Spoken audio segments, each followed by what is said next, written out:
esforços.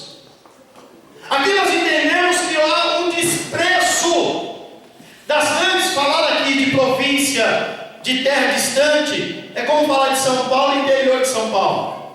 Falou de São Paulo, a gente entende, é capital, é metrópole, é a locomotiva do Brasil. Mas se eu falo qualquer cidade interior, por mais próximo que seja, Santa Isabel, que é aqui do lado, Mairiporã, a gente já pensa, aqueles caipira. Porque é um desprezo, porque é uma cidade menor. A mesma coisa está ocorrendo aqui. É por isso que o rei está dizendo: quem é que vai ter essa rapaziada então? Quem é que vai acompanhar esse esforço aí? É um desprezo que entre nós não deveria, mas ocorre. Porque geralmente quem é de Israel não quer estender o braço para quem é da província. Eu vou falar. Eu vou falar, eu tenho alguns minutos, eu vou falar. Amém, Jesus. Porque geralmente quem é de Israel, das grandes catedrais da sede, aonde é a festa? É lá no Parque São Rafael, lá na província. Pega meia dúzia, só que manda lá para representar. Porque é o desprezo natural. Mas quando a coisa é em Israel, a exigência é que vai todos. Mas quando é na província, vai qualquer um. Onde é? Lá perto do Conquista. Aquela igrejinha, sei qual é. Pega os 2 ou 3 irmãos aí e manda lá. É assim mesmo, pai. Porque é os bonitão de Israel. É os bambambam de Israel. Já viu como algumas pessoas se expressam quando falam da sede onde ele congrega? Você está onde? Eu estou lá no Parque São Rafael. E você? Eu estou na sede. É assim mesmo.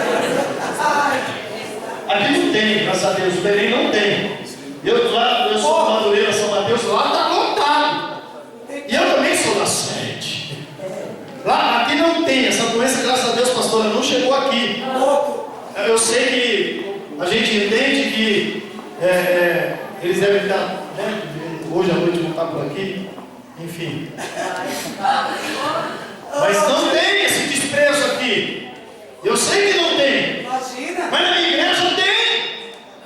Porque são os bonitão de Israel. Assim mesmo. Israel tem espadas reluzentes. Israel, os escudos são os melhores. A roupa de Israel é a melhor. Parece que o tecido, a roupa é tecida com fio de ouro. E da província é trapo de brechó. Então a gente não se mistura. E aí dá um equívoco, sabe por quê, irmão? Porque não passam de museu onde só tem os tapas. Lá na rua de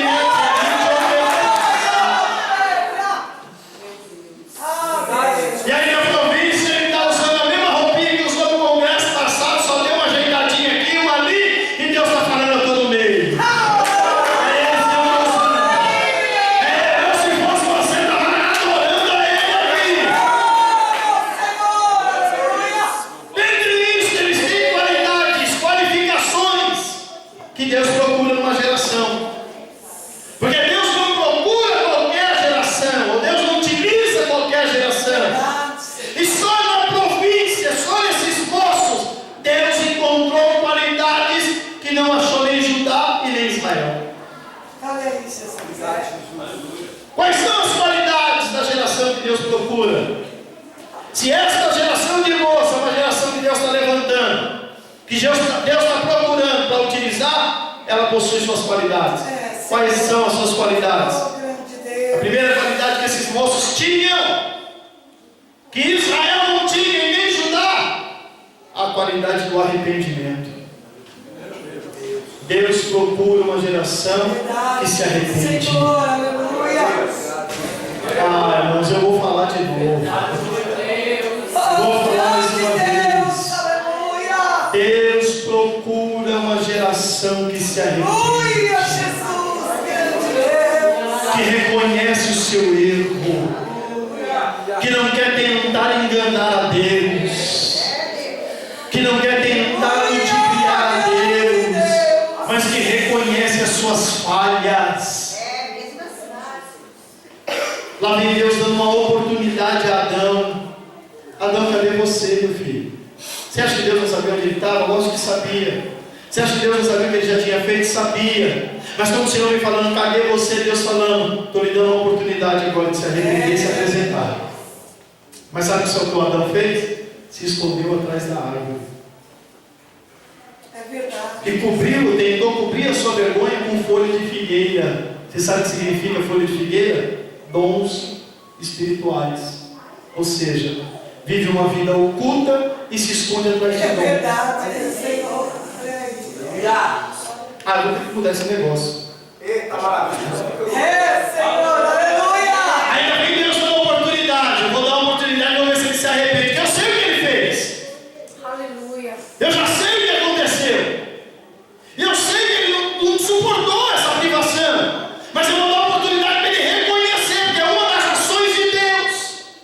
Vou trabalhar em cima do arrependimento dele. Cadê você, Adão? Mas Adão não reconhece. Adão está querendo atropelar de qualquer maneira. Lá vem alguém a Davi e diz: Davi, eu sei que não houve ainda consciência. Deixa eu te falar. Você errou, você pecou.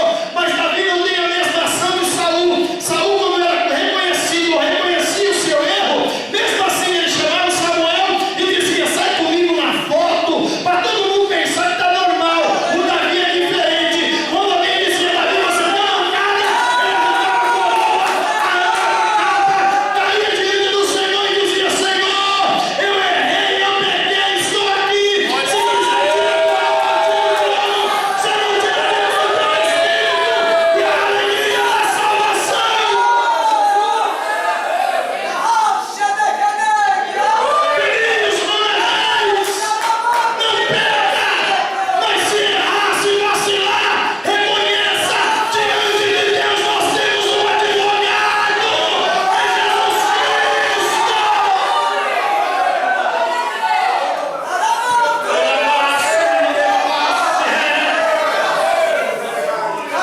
Deus procura uma geração que se arrepende, que reconhece. Deus também procura uma geração que renuncia, que abre mão dos seus desejos, dos seus caprichos, para fazer a vontade de Deus. Olha o que ele está dizendo para nós aqui hoje.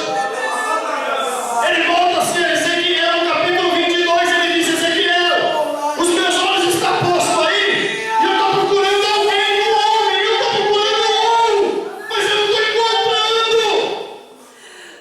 Ou seja, Deus procura uma geração que renuncia, como fez Abraão. Abraão, que eu tenho contigo uma coisa nova. Larga a tua casa, larga a tua pátria, sai debaixo dos braços da sua parentela e vai para onde eu estou te mostrando. Deus procura também uma geração que acredita na promessa. Como é que é isso? São qualidades que tem na província, porque lá não tem os mesmos recursos que tem em Israel e Judá, mas eles acreditam na promessa. É, Senhor. Então Deus procura uma geração que crê na promessa, como fez o filho de Abraão. Quem crê na promessa luta por ela. Ainda que ele abra um poço aqui e alguém jogue entulho, ele diz: não tem problema, a picareta está aqui, eu vou fazer ali. Glórias a Deus. Porque eu creio naquele que prometeu. Alguém mareja a terra, ele diz: não tem nenhum problema, eu vou fazer outro lado. Aleluia. Porque eu creio naquele que prometeu, mas vamos entulhar também aquele, não tem nenhum problema. Tem bastante espaço, eu vou andar mais adiante, mas eu não vou parar, porque eu creio naquele que prometeu. Porque fiel é o que prometeu. Ah, se fosse você, levantava a mão igual ela, que eu vou profetizar. Se eu fosse você, levantava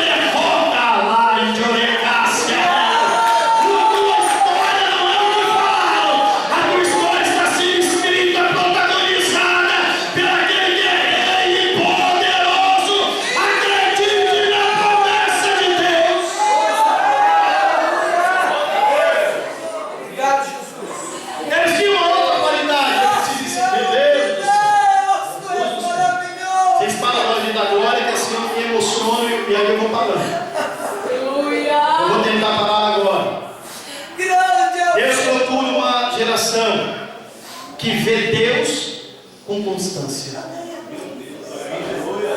Eu creio, Jesus. Aleluia. Acho que eu estou na casa certa. Teu nome, Senhor. Aleluia. Eles tinham uma qualidade, mesmo na província, mesmo na terra distante, mesmo na situação, eles tinham olhares para Deus e eles viam Deus. Deus quer utilizar uma geração que vê Deus com Meu constância. Senhor. Aleluia. Não pode ser a geração de Jacó, porque Jacó só vê Deus quando dorme.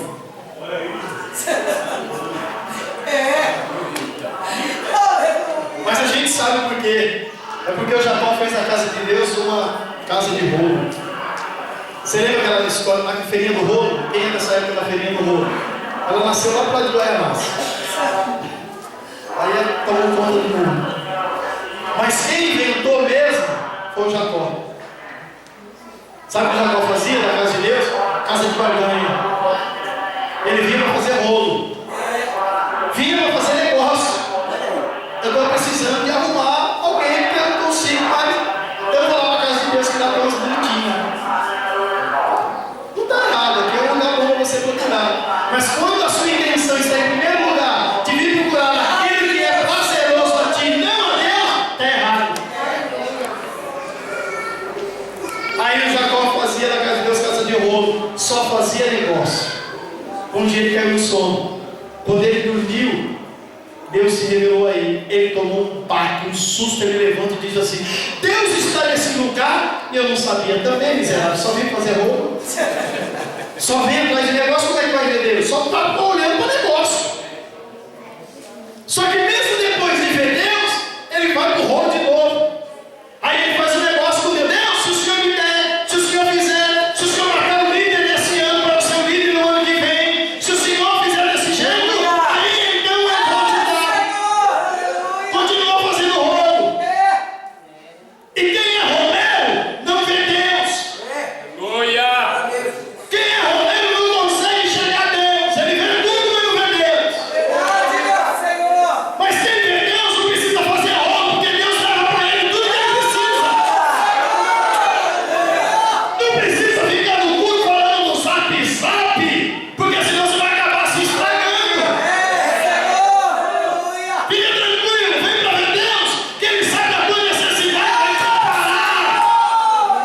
Fica tranquilo, que Ele tem uma tampa para a tua panela. Irmãos, Maciel casou, vocês estão preocupados? Olha, está casado, negão, vocês estão preocupados com o quê? Fica tranquilo, Deus vai resolver. Aleluia. Deus procura uma geração que sonha. Glórias a Deus, Senhor. Obrigado, Pai. Pode jogar no buraco, pode vender pro Egito, pode ir para a cadeia, mas eu acredito no sonho.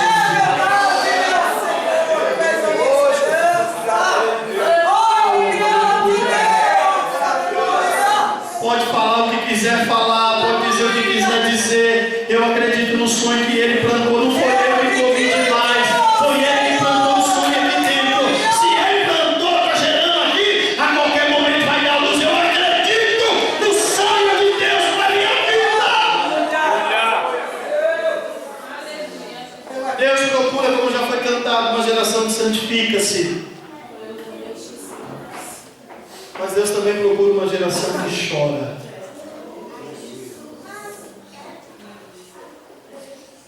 Os provincianos tinham essa qualidade. Uma geração que derrama lágrimas. Louvado seja o teu nome, Senhor. A gente se emociona com tantas coisas, né, irmãos? Até desenho animado faz a gente chorar. Palmeiras vai fazer muita gente chorar de novo. Vigia. Assiste um filme, se emociona tanto com os dois hominhos lá da Globo que vai se beijar, e chora quando vê ele se abraçando, chorando. Ai, que amor lindo! Jesus. Mas não derrama lágrimas diante da É criança. verdade, meu Senhor. Louvado seja Deus. O Aleluia. olho petrificou-se, secou. Só tem boca para chorar no momento de angústia, É verdade, Senhor. mas não chora com gratidão diante de Deus. Talvez é porque não sabe o poder que tem uma lágrima. Verdade. Jeremias diz: oxalá os meus olhos transformassem em mananciais de água. Um dia Deus estava tão irado que Ele mandou anjos descer a terra e falou: vai lá embaixo e acaba com tudo. Só que tem uma coisa: tem um povo lá que tem uma marca. Aleluia. Esse povo que tem uma marca escarlate, vermelha, eles têm um hábito de chorar no meu altar. Aleluia. Oh Senhor. E esse povo me impossibilita de fazer muita coisa. Não tem como fazer muitas coisas por causa da lágrima que eles derramam no meu altar. Eles são uma geração que chora. E a lágrima deles são mais do que uma palavra, são mais do que um cântico, são mais do que uma oração. A lágrima que escorre nos olhos deles, eu entendo, eu sei o que é. Eles movem a minha mão e derramam lágrimas. Ora, para chorar, Aleluia, Senhor, a aleluia. Bíblia diz que o homem está confinado à morte. O profeta foi a ele e falou: tu vai morrer, já era. Virou as costas, saiu andando. Aí a Bíblia diz que esse mesmo rei vira-se para a parede e chora copiosamente. Quando ele começou a chorar diante do Senhor, Deus falou para o profeta: volta. E o profeta disse: eu vou voltar. Já profetizei: volta lá. Por quê? Porque você não sabe como é que eu estou agindo, rapaz. Você não sabe como é que eu estou agindo. Volta lá. Ele está chorando e a lágrima dele está falando comigo. E é isso, pregador. É quebrantamento.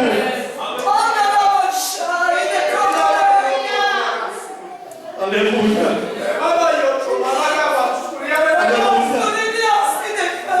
O Senhor disse: eu estou procurando uma geração que derrama lágrimas, chora. Os provincianos tinham essas qualidades. Mas quem está olhando os provincianos por fora e da onde eles vêm, desprezam. São moços e de província, meninos inexperientes e são das províncias.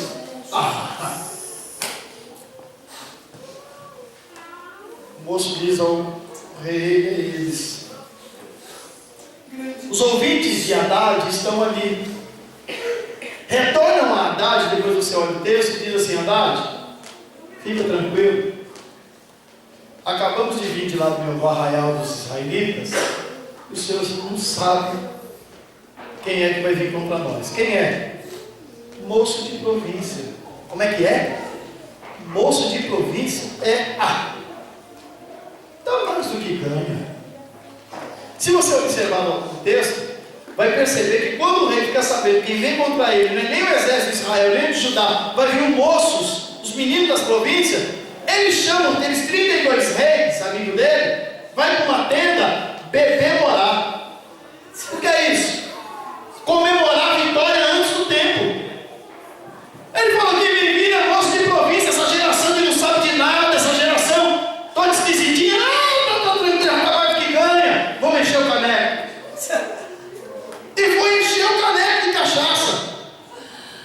O Acabe falou: então vamos os meninos, vai. E lá vem os moços.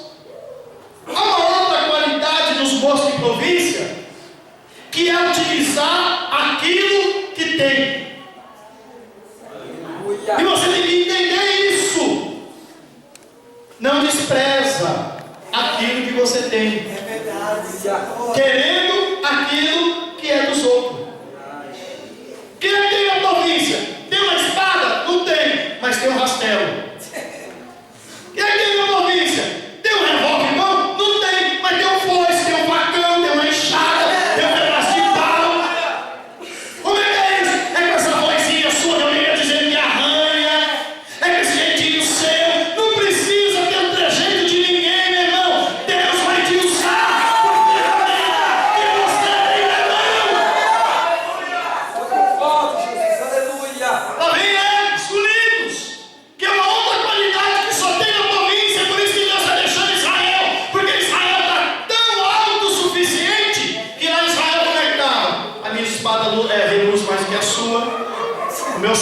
brilha mais do que eu sei.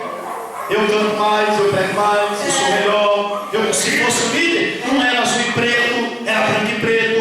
Não, se fosse eu, era rosa e vermelho.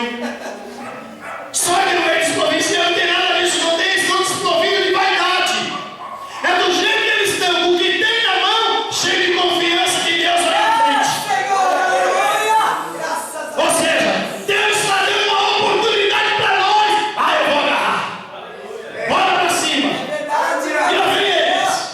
E quando eles vêm para cima do jeito deles, da maneira deles, eles vão aniquilando o exército dos sírios.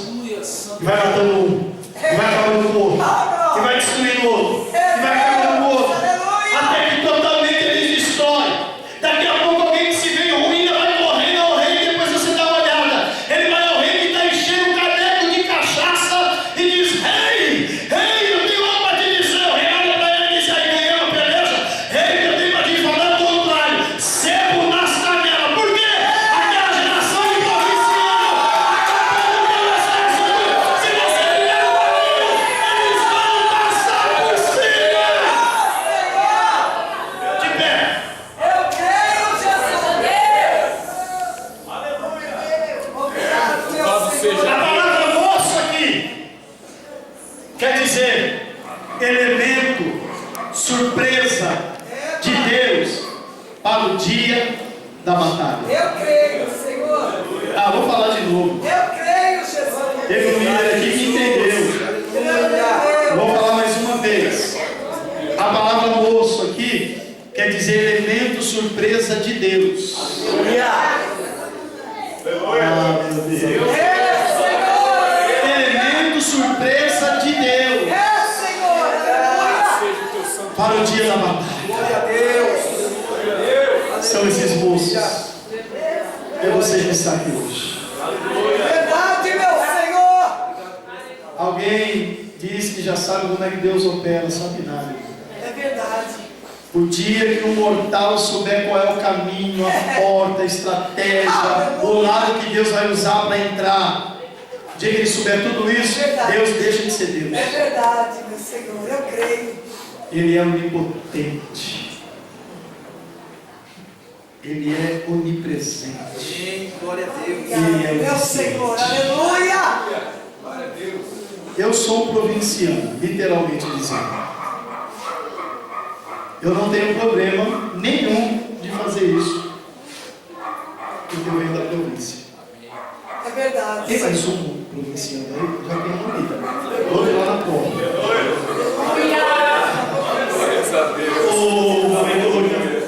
O que isso quer dizer? É que os provincianos entendem que não é pela espada de um, é pelo facão de um, pelo estilingue do outro, pela madeira do outro, não. Mas é aqui, ó. É verdade, meu Senhor. É aqui, a maior arma da província está aqui, ó. É entender que eles estão no mesmo lugar, têm a mesma estatura, têm o mesmo tamanho, vão chegar no mesmo lugar e dizer: é o mesmo Deus. Olá, barra, não te legal,